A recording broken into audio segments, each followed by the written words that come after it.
Hello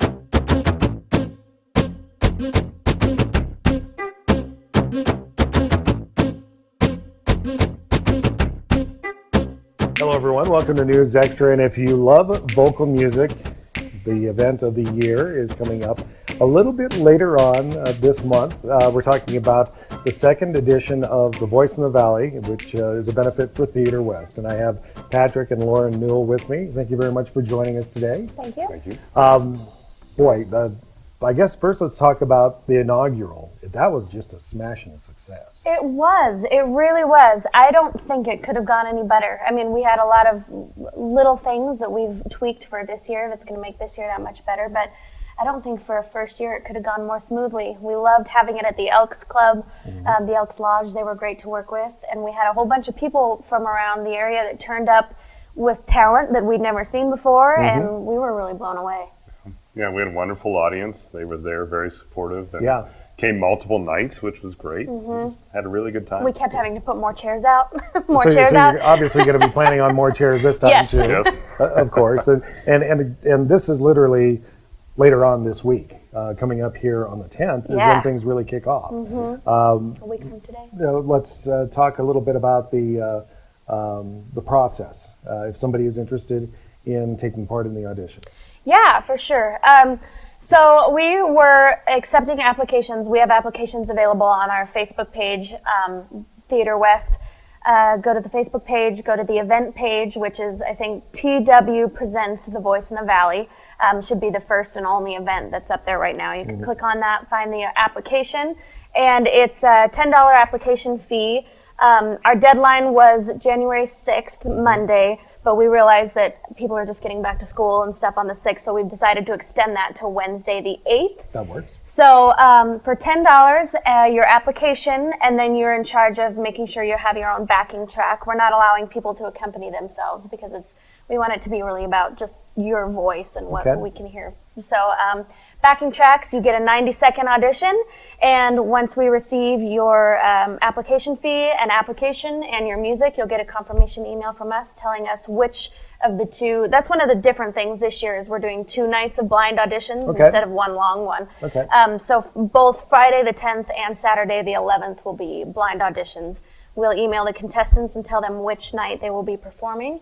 And then after Wednesday the 8th, you can still apply if there are last minute people that decide they do want to sing after all. They can show up at the door of the event between, I think, 5:30 up until the event starts on Friday for $15. Okay, and my recollection was last year if somebody did that, there were certain requirements as far as the music was concerned, or is that? People that submit earlier, that's the reason we have the deadline really, is so we can make sure that their music's gonna work. We have it in our system, we have it in order, so that takes the stress of, is my MP3 gonna play, is the song gonna, so if they show up at the door, they are welcome to try, we just can't guarantee we will play what they give us. So if they come in ready with their music and it works, great, but that's one of the reasons that we're pushing for the deadline. With the digital music formats, it's kind of a crapshoot sometimes. It's whether it will or will not work, especially with the equipment. And of course, then coming up in the following weekend is where things really get interesting. Yeah, the following weekend then we have, of course, the semifinal round and the final round. And you want to talk a little bit more about that? Yeah, so one of the things that's going to be different this year, like I said, is we're cutting out this middle kind of round 2 that we had last year. It was just kind of awkward. We ended up having to choose contestants for our team and then immediately cut them the next night, and it just felt like we weren't really getting where we wanted to get with that.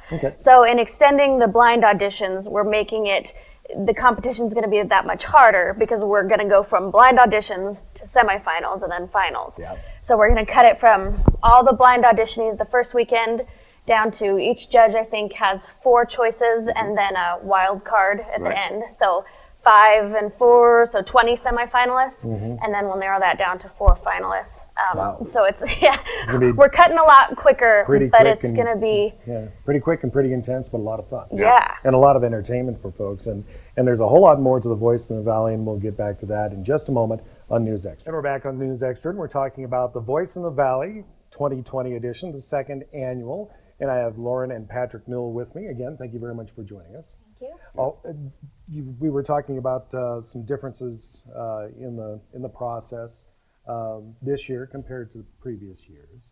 One of the other things that's coming up, you have a little bit different setup with the judges. I understand the successful individual from last year is going to be helping pick this year's winner. Yeah, so we have 4 judges just like last year, but this year we decided that our finalist from last year, our grand winner, Debbie Wagner, is going to be one of our judges.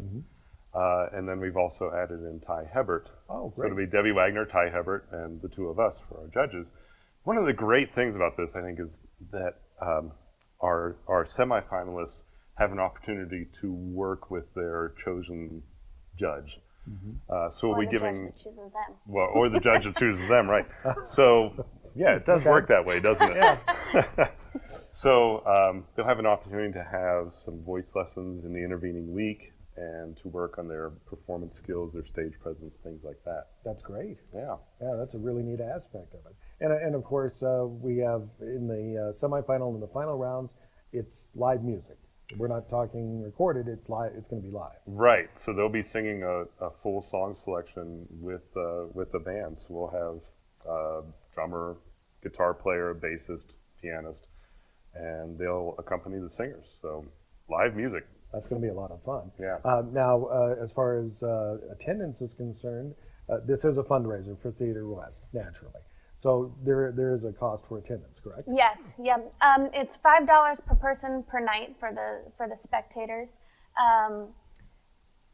Yeah, and we just kind of there no deals or no. I mean, it's just $5 a night. easy. So if you want to go all 4 nights, it's $20, and Yeah. it's just a good way to have fun on the weekend. And And we've added another layer to the fundraising this year that we're Oh, yeah. going to have an audience favorite. Oh, okay. So, Lauren, you know how that works. So you wanna Right. talk about that. Sure. So this year, last year we got a lot of people saying, you know, I wish we could have gotten more involved, the audience, you know, and so we thought that we could take a tip from the Dancing with the Stars that the Sir Optimus do and have people vote monetarily for their favorite each night. There you go. So each contestant each night will have their own ballot box type thing up near the concessions, and you can go and put cash or whatever into the boxes, and then at the end of the night, the contestant that wins the most money is the audience favorite. Okay. And they will get to they'll get a couple of prizes from us, a Theater West water bottle sticker, and then they're also going to be asked to be the entertainment for the judges' deliberation the following night. Oh, nice. Yeah, so Very that'll nice. give an extra performance opportunity to people, and it's totally separate from the judges' choices. You know, Okay. it's just kind of an added layer of fun there. Okay. So. Now, you mentioned prizes. What are we looking at as far as the winner is concerned this year? Do you know what that is? You don't, do you? I don't know. Yeah. I was wondering. This is obviously Lauren's baby. No, well, our awesome sponsors, KNEB, of course, for the media, and then First National Bank, they are helping us with our prize money. The runner-up gets $100 cash, I think that's right. and the finalist gets $500. Great. And then in addition to that, all the semifinalists will get season tickets to the Theater West season. Well, that's awesome. Yeah, and their chance to work with the judges for voice lessons, and voice lessons in the area cost anywhere from $25 to $50 per half hour, so that's that added value too. Yeah, very much so. For those people. Very much so. And of course, the money that's raised helps Theater West. Correct. And explain Yeah. how You how can it talk works. about that. That goes straight into our operating budget to help us produce our summer shows. And so everything that comes into us during this fundraiser helps us directly to reach out to the community, to support our touring program that we're now doing with public libraries and all those kinds of things. Yeah, a lot of fun stuff that comes from a very fun contest now in its second year, The Voice in the Valley 2020 episode or version, I should say. Coming up, starting up on the 10th. If you happen to be somebody who's vocally inclined and want to take part and compete, you can do so. But you definitely want to get that registration in as soon as possible. Again, how do they do that? You can find the application on our Facebook page. Fill it out. There's check or cash of $10 application fee to either the box office, or there's an address listed on the application. And email your track into twauditions@hotmail.com. You can also use that email address if you have any other questions, and we'll confirm you as a contestant. And it sounds like a lot of fun. And of course, if you're not so inclined to get up on the stage, but would rather support someone or Come watch. several people, definitely come watch. Only $5 per night. Very inexpensive and a good way to benefit and support the Theater West efforts throughout the course of the year. Yeah, and very entertaining as well. Yeah, it's going to be a lot of fun coming up here on the 10th at the Elks. Yes. Is where we're starting out. The 10th and the 11th for the auditions, the 17th for the semis, and the 18th for the finals. Yes, at 7 p.m. Wow, it's going to be a lot of fun. That's the Voice in the Valley 2020. Lauren, Patrick, thank you very much for joining us today.